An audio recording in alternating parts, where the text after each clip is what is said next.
Bonjour, à travers ce petit film, nous allons vous présenter différentes activités réalisées dans notre plateforme de criblage à l'IRCM, à l'INSERM Unité 1194.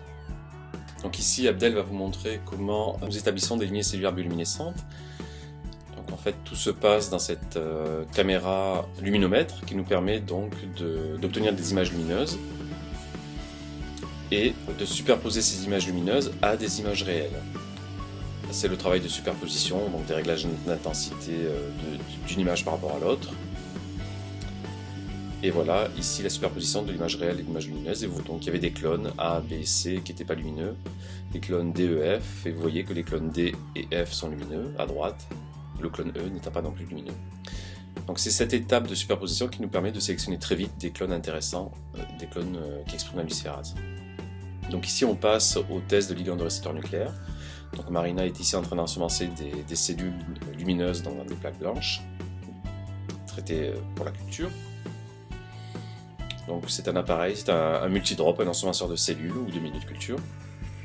Donc ici elle prépare une plaque de dilution de ligand. Donc pour des raisons visuelles, nous avons imaginé un ligand bleu et un ligand marron. Donc à la main, avec cette pipette automatique, nous ne mettons que la première concentration. Ensuite, grâce toujours avec cet appareil ensemenceur ou distributeur de milieu, nous avons mis du milieu de culture pour que l'automate Beckman fasse ensuite les dilutions. Nous avons différents types de programmes en fonction du nombre de ligands, du nombre de dilutions. Vous avez ici le bureau. Donc Marina est juste en train de régler là le nombre de dilutions.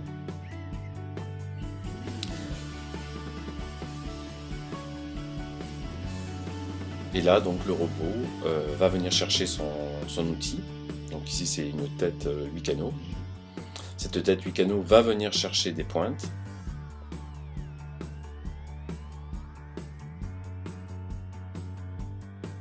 Et va faire les dilutions. Donc elle va diluer la première concentration qu'on avait, je vous rappelle qu'on avait mis manuellement, dans les puits suivants qui ne contiennent que du milieu. Donc comme l'appareil ne peut pas bien sûr vortexer, c'est des allers-retours qui font le mélange. À chaque dilution, le robot ira rajouter ses pointes. Et quand cette plaque de dilution sera terminée, le robot prendra des nouvelles pointes et viendra traiter les plaques blanches où, je vous le rappelle, Marina avait mis les cellules. Voilà, là donc la dilution était finie et le robot vient traiter, en partant de la solution la plus diluée, vient traiter les deux plaques de cellules. On peut imaginer deux plaques de cellules exprimant des récepteurs nucléaires différents et traitées donc par les mêmes ligands pour étudier par exemple des différences entre récepteurs. Voilà. Donc là le robot ne change pas de pointe puisqu'il va du moins concentré vers le plus concentré. Vous remarquerez les petits mouvements latéraux type touch pour éviter que ça goûte. Voilà, vous avez vu. Voilà, là il finit par le point le plus concentré. Donc là, le robot a fini de travailler. Les ligands sont donc présents aux différentes dilutions.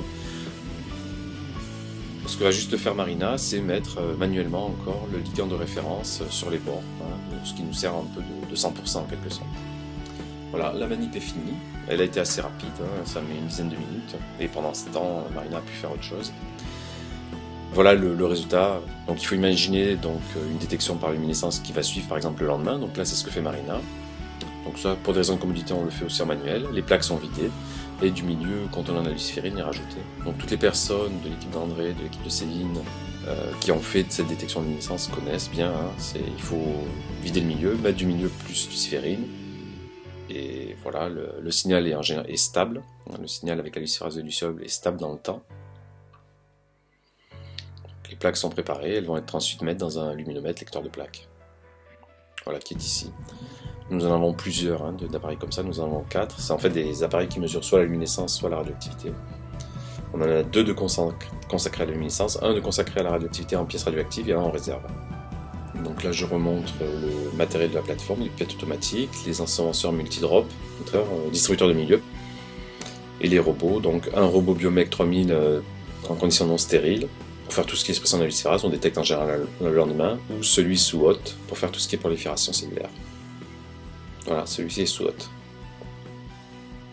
On n'a pas osé mettre de hôte dans la pièce parce que ça prendrait beaucoup de place, mais en fonction de l'utilisation, du type d'expérience que feront la plupart des personnes, prolifération plutôt que luminescence, on pourrait installer une deuxième hôte autour du deuxième Biomec 3000. Voilà, et le lecteur de plaques qui permet de faire la mesure de détection de luminescence. Donc ici, c'est une technique qui est plutôt en développement, hein. C'est d'automatiser la RT-PCR en format 384. Donc c'est Erwan qui a mis ça au point. Donc ici, un exemple d'expérience où 6 ADN vont être amplifiés par 4 mix différents de CyberGreen et un triplet. Donc vous avez vu la distribution de l'ADN, et là, c'est la distribution du mix CyberGreen. Voilà. Donc juste, c'est encore un peu en développement parce que c'est un appareil qui est un peu plus fragile que les appareils que vous avez vus précédemment, donc il faut qu'on trouve un moyen de le mettre en service sans danger, je dirais, pour l'appareil et sans coût excessif pour l'entretien. Voilà.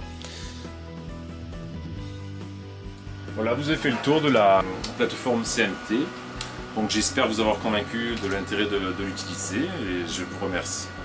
À bientôt.